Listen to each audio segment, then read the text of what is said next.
نکاح کرنے سے رزق میں برکت ہوتی ہے،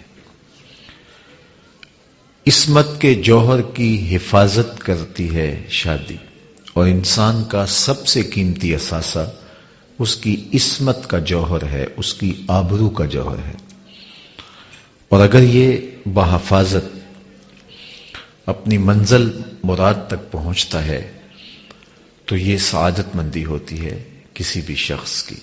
کسی نے کہا تھا کہ یہ ایک آزمائش بھی ہے جوانی، اور حضور نے بڑی خوبصورت بات ارشاد فرمائی، یا معاشر الشباب من استطاع منکم الباء فلیتزوج فإنہ اغض للبصر واحسن للفرج فمن لم یستطع فعلیہ بالصوم فإنہ لہ وجاء۔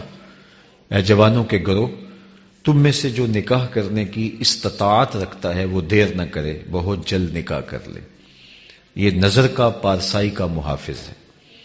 اور اگر تم میں سے کوئی شخص نکاح کرنے کی فی الحال استطاعت نہیں رکھتا، مالی حالات اجازت نہیں دیتے، مناسب رشتہ نہیں ملتا، تو فرمایا کثرت کے ساتھ روزے رکھے۔ روزے قاطع شہوات ہیں۔ سب سے قیمتی اثاثہ وہی ہے جو انسان محفوظ کر پائے۔ اس کائنات کا سب سے خوبصورت چہرہ وہی ہے جو جنسی کالک سے اپنے آپ کو محفوظ رکھ پائے۔ تو یہ نکاح کے مقاصد سے ہے عصمت کے جوہر کی حفاظت۔ نکاح کا تیسرا مقصد حصول اولاد ہے۔ ہر شخص یہ چاہتا ہے کہ میری نسل آگے بڑھے، پروان چڑھے، تو اس کے لیے بقائے نسل انسانی کے لیے اور نسل کی بڑھوتری کے لیے، اپنے نام کی بقا کے لیے نکاح کیا جاتا ہے۔ آقا کریم نے ارشاد فرمایا کہ تزوج الودود الولود، ٹوٹ کر محبت کرنے والی خواتین سے اور کثرت کے ساتھ بچے جنم دینے والی خواتین سے نکاح کرو۔ تو اس کا مقصد بقائے نسل انسانی ہے۔ چوتھا مقصد نکاح کا جس کے لیے نکاح کیا جاتا ہے، طمانینت اور سکون حاصل کرنا ہے۔ تھکا ماندہ شخص جب گھر کو واپس لوٹتا ہے تو بیوی کی مسکراہٹ اس کو طمانینت دیتی ہے۔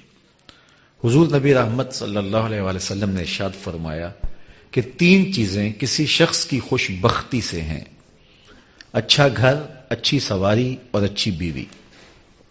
اچھا گھر اسے کہتے ہیں جو کشادہ ہو، اچھی سواری یہ ہے کہ جو منزل تک پہنچانے میں معاونت کرے، اور اچھی بیوی کی تعریف یہ کی گئی کہ جو شوہر کے مال میں خیانت نہ کرے، اور جب شوہر اس کو دیکھے تو وہ شوہر کو خوش کر دے۔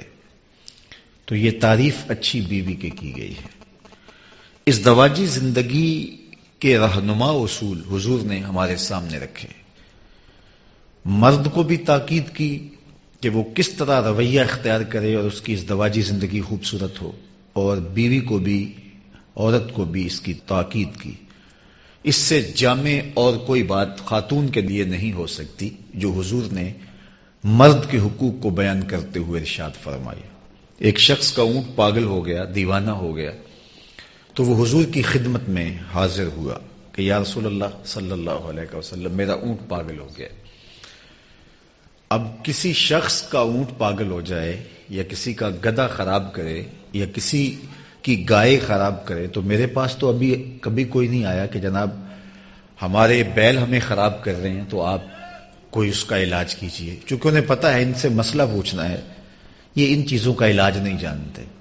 لیکن صحابہ اپنے ہر دکھ کا مداوع حضور کو جانتے تھے، انہیں پتا تھا ہر درد کا دارو یہاں ہے، ہر مرض کا علاج یہاں ہے۔ تو وہ حضور کے پاس آ کے حاضر ہو کے عرض گزار ہوئے کہ حضور اونٹ دیوانہ ہو گیا ہے، اور جب اونٹ دیوانہ ہو جائے تو سخت نقصان دہ ہوتا ہے۔ ویسے جتنے بھی جانور ہیں ان میں سے اونٹ کی تخلیق مختلف ہے۔ اللہ تعالیٰ نے قرآن مجید میں ارشاد فرمایا افلا ينظرون الى الابل كيف خلقت، وہ ذرا غور کر لیں اونٹ کی طرف، اس کو کیسے پیدا کیا گیا۔ اس کی تخلیق بھی تھوڑی سی مختلف ہے اور اس کی عادات بھی مختلف ہیں۔ ہر سواری پر چھلانگ لگا کے بیٹھنا پڑتا ہے، لیکن یہ اپنے سوار کے لیے خود بیٹھتا ہے۔ یہ بار برداری کے کام بھی آتا ہے، سواری کے کام بھی آتا ہے، دودھ بھی دیتا ہے، اس سے پرورش اور نسل کی بڑھوتری بھی ہوتی ہے، اور یہ اس کا گوشت کھانے کے کام بھی آتا ہے۔ اور یہ متی اتنا ہے کہ 4 سال کا بچہ اس کی نکیل پکڑے اور جہاں مرضی لے جائے۔ لیکن جب یہ بگڑتا ہے تو اتنا نقصان دہ ہوتا ہے کہ پھر کسی کے قابو میں نہیں آتا۔ تو پرانے باغات مسجد نبوی میں آپ لوگوں نے اگر سفر کیا تو دیکھے ہوں گے کہ آج بھی 4 دیواریوں میں ہے۔ تو اس 4 دیواری کے اندر اس کو بند کیا اور حضور کی خدمت میں آ کے صحابی نے عرض کی حضور اونٹ پاگل ہو گئے، تو حضور علیہ السلام اس کے ساتھ چل دیے۔ صحابہ بھی ساتھ تھے، فرماتے ہم ڈر گئے کہ اونٹ دیوانہ ہو جائے تو سخت نقصان دیتا ہے، اور حضور اس کے ساتھ چل پڑے ہیں۔ خیر، اطاعت و انقیاد کا تقاضا بھی یہی تھا، حضور کے ساتھ گئے۔ جب دروازہ کھولا باغ کا اور حضور داخل ہوئے، دوسرے کنارے اونٹ تھا تو وہ دوڑتا ہوا آیا، تو کہتے ہم ڈرے، لیکن جو ہی وہ قریب آیا تو اس نے اپنی پیشانی حضور کے قدموں میں رکھ دی اور سجدہ ریز ہو گیا۔ تو صحابہ کی زبان سے برجستہ جو جملہ نکلا وہ یہ تھا، نحنو احق ان نسجد للنبی صلی اللہ علیہ وآلہ وسلم، حضور ہمارا بھی جی چاہتا ہے کہ ہم آپ کو سجدہ کریں۔ اونٹ ہو کے آپ کو سجدہ کر رہا ہے تو ہم تو سینے میں دھڑکتا ہوا دل رکھتے ہیں، تو ہماری پیشانیاں بھی آپ کے لیے جھک جائیں۔ اگرچہ یہ تہجد کا سجدہ تھا جس کی اجازت مانگی، سجدہ تعبدی عبادت کا سجدہ کبھی کسی شریعت میں جائز نہیں رہا، اور نہ صحابہ اس کی اجازت مانگ سکتے تھے۔ تہجد کا سجدہ جس طرح فرشتوں نے آدم علیہ السلام کو کیا، یہ حضرت یوسف علیہ السلام کے بھائیوں نے حضرت یوسف علیہ السلام کو کیا، تو یہ تعظیمی سجدہ ہے۔ تو کہا حضور ہمارا بھی جی چاہتا ہے، نحنو احق ان نسجد للنبی صلی اللہ علیہ وآلہ وسلم، ہمارا جی چاہتا ہے کہ ہم آپ کو سجدہ کریں۔ تو آقا کریم نے فرمایا میری شریعت میں روا نہیں، اور اگر جائز ہوتا تو میں بیوی کو حکم دیتا کہ وہ شوہر کو سجدہ کرے۔ شوہر کے حقوق جو بیوی پر عائد ہوتے ہیں ان کو بیان کرنے کے لیے اس سے بہتر کوئی مثال نہیں ہو سکتی ہے۔ تو یہ اتنا جامع بیان ہے شوہر کے حقوق کے حوالے سے کہ اگر یہ صرف ایک حدیث بیوی ملحوظ رکھے تو اس دواجی زندگی میں تلخی نہیں آ سکتی۔ دوسری جانب شوہروں کو بیویوں کے ساتھ حسن سلوک کرنے کی تلقین کرتے ہوئے آقا کریم نے ارشاد فرمایا کہ اگر تمہیں بیوی کی کوئی عادت ناپسند ہے تو کوئی ایسی عادت بھی تو ہوگی جو تمہیں پسند ہوگی۔ چونکہ طبائع میں اختلاف یہ قدرت کی کرشمہ سازی ہے، تنوع طبیعت کے اندر یہ ایک لازمی امر ہے۔ 2 آدمیوں کے درمیان مکمل موافقت پائی جائے، جب کہا جاتا ہے کہ 2 تو بس ایک ہی صورت ہیں، ان کی عادات، خصائل، طرز زندگی، انداز معاشرت بالکل ملتا جلتا ہے، تو جدید دنیا کے ماہرین کہتے ہیں کہ 2 آدمیوں کے مابین مکمل موافقت اگر مان لی جائے تو وہ 80% ہوگی، 20% پھر بھی طبیعتوں میں اختلاف پایا جائے گا، یہ فطرت کا حسن ہے۔ تو عمومی طور پہ ایسے تو کوئی ہی ملیں گے جن کی طبیعتوں میں اتنا اتفاق اور موافقت ہو، تو اگر ہو بھی تو وہ 80% ہوگی، تو 20% تو پھر اختلاف ہوگا۔ تو پھر اس کا مطلب یہ ہے کہیں مرد کو کمپرومائز کرنا ہوگا، کہیں عورت کو کرنا ہوگا، تب زندگی گزرے گی۔ اور اگر ہر شخص اپنی طبیعت کے سانچے میں دوسرے کو اگر ڈھالنا چاہے گا تو مکمل موافقت رکھنے والا شخص بھی اس دواجی زندگی کی خوبصورتی سے متمتع نہیں ہو سکتا۔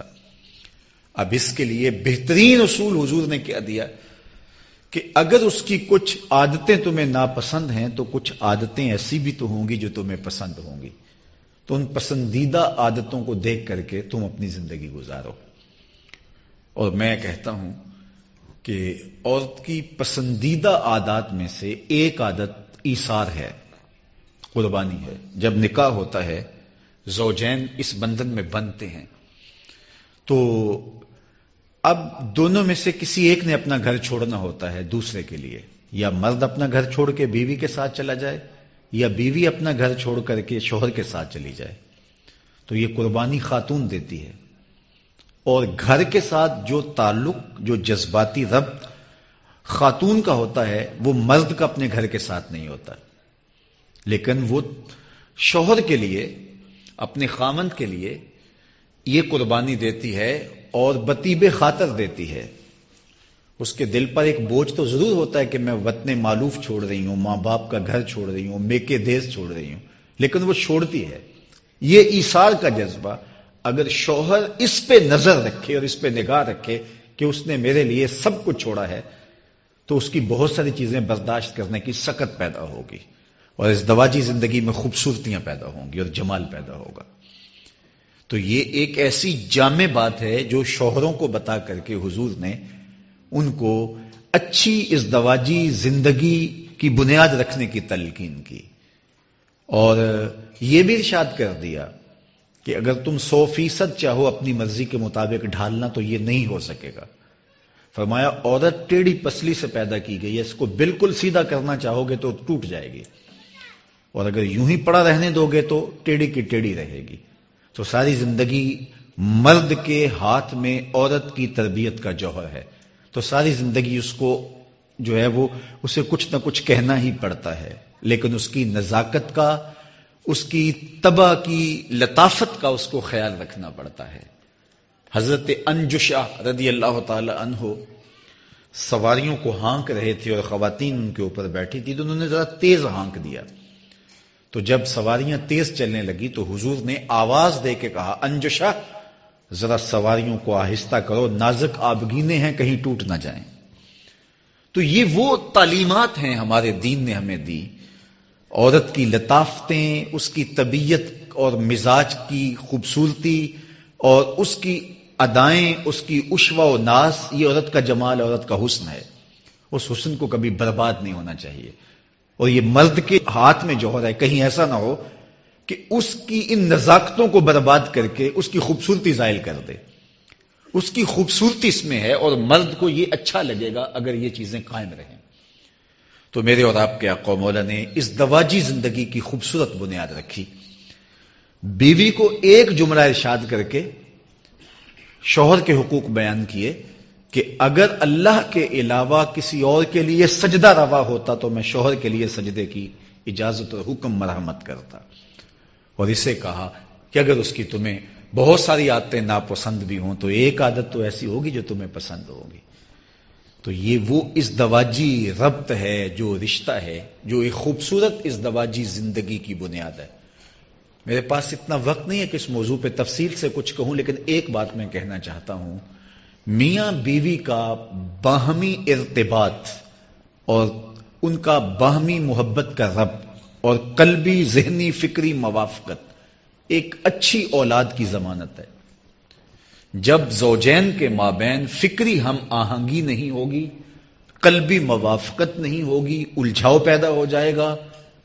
دنیا کے کسی ماہر سے پوچھ لیں کہ کبھی اولاد کی وہ تربیت نہیں ہو سکتی، اولاد خراب ہو جائے گی۔ تو اگر طبیعت میں کوئی اختلاف بھی ہو تو اس کو اولاد سے پوشیدہ رکھنا چاہیے، اور تاکہ جو ہے وہ ایک سالے نسل کی نشأت اور نہضت ہو سکے۔ آج اس موقع پر ولیمے کے لمحے ہیں، تو میں اس نوبیاہتا جوڑے کے لیے اور ان دو خاندانوں کے لیے اور تقریب میں موجود سب لوگوں کے لیے دعا گو ہوں۔ اللہ ہم سب کو اس دواجی زندگیوں کا جمال عطا فرمائے، اور عزیزم اویس کو، ان کی اہلیہ محترمہ کو، ان دونوں کے خاندانوں کو اللہ اپنی خاص امان میں رکھے۔ اللہ ان کے دلوں میں موافقت، موانست، الفت، محبت اور رافت کے جذبے فروغ پذیر فرمائے۔ ہر طرح کی ناچاکی، نا اتفاقی، حتیٰ کہ غلط فہمی سے بھی انہیں محفوظ فرمائے۔ دونوں خاندانوں کی آنکھوں کو ٹھنڈک، دلوں کو قرار اور روحوں کو تسکین پہنچائے، اور ان کے مابین پہلے سے موجود دو خاندانوں کے درمیان جو محبت ہے، یہ نکاح اس کے ازدیاد کا سبب اور ذریعہ بنے۔ جتنے لوگ آپ تشریف لائے، اللہ سب کو خیر دے، سب کو برکتیں دے۔ ہمارے بیٹوں، ہماری بیٹیوں کے لیے اللہ صالح نیک رشتے نصیب فرمائے، جس سے ہمارے دلوں کو ٹھنڈک پہنچے، ہماری آنکھوں کو تسکین پہنچے۔ خوشی اور مسرت کے موقع پر میں ان دونوں خاندانوں کو مبارکباد پیش کرتا ہوں۔ اور اس شعر کے ساتھ اپنی گفتگو کا اختتام کرتا ہوں. مسرت شادمانی کے حسین لمحے مبارک ہوں، خدا آباد رکھے تا ابد حاصل رہیں خوشیاں. جی مجھے کچھ اور کہنے کے لیے منتظمین کی طرف سے عزیزم اویس بھائی کے والد بزرگوار کی طرف سے فرمایا گیا ہے. تو ویسے یہ میرا مزاج نہیں ہے لمبا خطاب کرنے کا، بالخصوص ایسی تقریبات میں.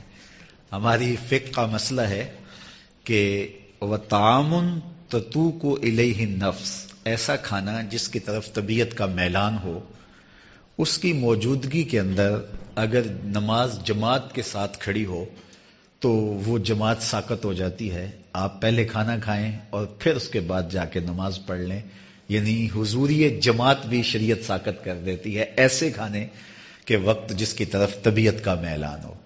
تو جب جماعت بھی ساقط ہو جاتی ہے تو میری تقریر ساقط کیوں نہیں ہوگی؟ لیکن چونکہ ان کا حکم ہے اس لیے میں چند لمحے کچھ اور اس عنوان سے گفتگو کر دیتا ہوں. جی اللہ آپ کو جزائے دے. کھانا بھی اس دوران میں لگ جائے گا اور انشاءاللہ ہماری گفتگو بھی میں تو اپنے حساب سے مکمل کر چکا، مزید زیادات کہہ لیجیے. اللہ آپ کو اپنی خاص رحمتوں اور کرم نوازیوں سے مالا مال فرمائے. اچھا، میں نے ابتدا میں ایک جملہ کہا کہ جو نکاح ہے اس کے جملہ مقاصد میں سے ایک مقصد عصمت کے جوہر کی حفاظت ہے، اور یہ بڑا بنیادی مقصد ہے نکاح کا. لہذا تقریب نکاح کا مرتب ہونا اور منظم ہونا اس طرح سے چاہیے کہ یہ تقاضا پورا ہو رہا ہو. چونکہ نکاح کا مقصد یہ ہے تو پھر تقریب نکاح ایسی نہیں ہونی چاہیے کہ جس سے یہ تقاضا منہدم ہو جائے. آج کل ہماری شادیاں، ہمارے بیاہ اور ہماری تقریبات جس طرح بے حیائی، حیا باختگی اور بے شرمی کا مرقع بن گئی ہیں، اور اس کو فیشن کا نام دے دیا جاتا ہے یا خوشی کا موقع ہے تو کوئی حرج نہیں ہے، یہ کہہ کر کے اس کی اجازت فراہم کر لی جاتی ہے، جبکہ یہ شادی کے بنیادی مقصد کے ہی برعکس چیز ہے. جبکہ شادی کا مقصد عصمت کے جوہر کی حفاظت ہے. تو یہ ایک بدبختی ہے جو شادیوں کے اندر در آئی ہے، اور جس کے نتیجے کے اندر ہماری ازدواجی زندگیوں سے برکت اٹھ جاتی ہے. جس کام کا آغاز ہی شریعت بیضا کی مخالفت اور اقدار عالیہ کا ذبح کرنے کے بعد ہی جس کا آغاز ہوگا تو اس میں برکات کبھی بھی پیدا نہیں ہو سکتی. بعد میں لوگ یہ کہتے ہیں کہ ہم نے تو اتنی خوشیوں سے، اتنے چاؤ سے شادی کی لیکن اس کی خوشیاں ہمیں نصیب نہیں ہو سکی. تو وہ اس لیے نہیں ہو پاتی کہ اس سے برکت کو ہم زائل کر دیتے ہیں اور برکت ختم کر بیٹھتے ہیں، اور اس کا سبب یہ ہے. تو یہ بات ذہن میں رکھیے کہ خوشی ہو یا غم کا مرحلہ، ہمیں کسی موقع پر بھی شریعت سے تجاوز کرنے کی سرے منہ بھی اجازت نہیں ہے. خوشی کے موقع پر بھی ہم شریعت بیضا کی مطابقت میں زندگی گزاریں گے، غم کے موقع پر بھی شریعت بیضا کی مطابقت میں ہم زندگی گزاریں گے. یہ نہیں ہے کہ ایک موقع ہمیں اجازت دے دی جائے اور دوسرا موقع ہے اس وقت ہم مستحبات اور مباحات کا خیال بھی رکھتے رہیں. غم کے موقع پر ہم ہر چیز کا خیال رکھیں، جو چیزیں اباحت کی حد تک ہیں یا استحباب کے زمرے میں آتی ہیں ہم ان کا بھی خیال رکھیں.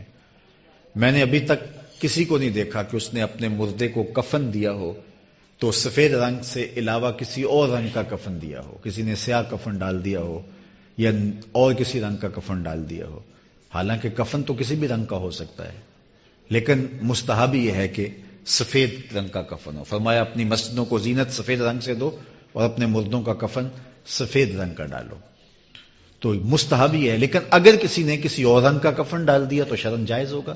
لیکن آج تک ایسا میں نے آج تک نہیں دیکھا، شاید آپ نے بھی نہ دیکھا ہو.